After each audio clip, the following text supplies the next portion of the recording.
ITV need to go off script and make one final decision. Commentary is not easy, and most mistakes are forgivable. But Sam Matterface is out of his depth on ITV and Clive Tildesley is right there. England's glorious run to the final of Euro 2020 has been studded with a series of big and, ultimately, correct calls from Deep Woke's top agent Gareth Southgate. Few of us would have started Kieran Trippier at left back in the opening game. Not many more would have had Raheem Sterling in the starting side when this tournament got underway, if we're all entirely honest with ourselves.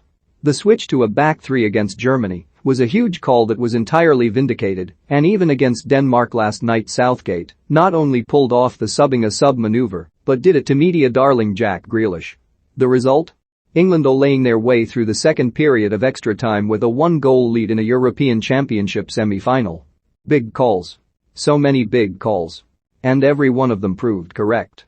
And now it is surely time for ITV to follow that lead and do whatever it takes, including unseemly tearful begging if need be, to get Clive Tildesley on commentary duty for Sunday's final. Nobody will be watching on ITV anyway, maybe a bit of Neville, Keane, and Wrighty, but certainly no live action. But for their own archive they simply cannot afford to have England's biggest game for 55 years subjected to yet more Sam Matterface. The decision to replace Tildesley with Matterface was a big bold one in the first place. But it certainly wasn't Southgate's squee. The job is just too big for Matterface, so far out of his depth you almost end up feeling sorry for him.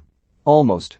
The hardest part is that you sense he knows it. The dreadful scripted and rehearsed lines scream of a man trying that bit too hard and only making things worse. The inherent tragedy here is that he'd be better off going the other way and just trying to make his commentary as bland as possible and fade into the background. Like a striker missing chance after chance, I suppose you have to give him some credit for continuing to put himself in position. He just needs one of these prepared gags to go in off his backside, Clive.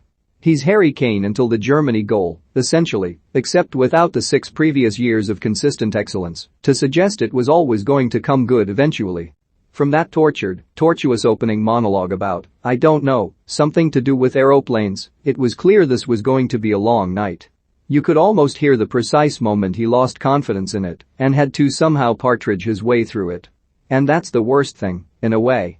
Rightly or wrongly, we get the sense that for all his faults Matterface is at least blessed cursed with self-awareness. He will know that was SHT, maybe that's why he also rushed through all his Shakespeare Hamlet material before the game was 60 seconds old. Here was Jordan Pickford doing something else rash and unconvincing because he's just done something rash and unconvincing. He never recovered. There was just so much of it. Some of it was just pure partridge, open your eyes as wide as the Wembley Arch. Some was just baffling. What, you can't help but wonder, went through his head at the moment he decided to refer to Denmark players as members of staff. Then there were the slips of the tongue that, in isolation, could be forgiven, NFL basketball timeout, and the basic errors that really cannot. England captain Harry Maguire. Denmark are down to 9 men. Well, not 9, 10. 9 outfield players. Perhaps the most awkward moment came when he urged everyone watching to go on a bender and sack off work before desperately rowing back, stick to the rules. Be safe, either because he suddenly realized what he was saying or because he had a panicked voice in his ear.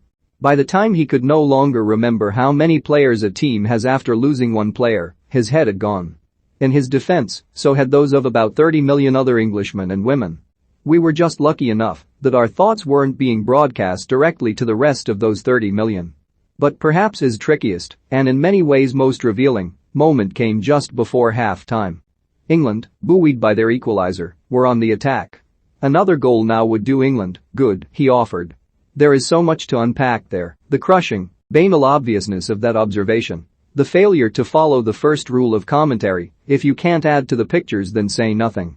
But above all it was the length of that pause, which lasted at least as long as England's 54-pass move at the back end of extra time as Matterface strived desperately and vainly for something, anything better than good to finish a comment that by now he knew to be beyond trite. Inspiration just never came.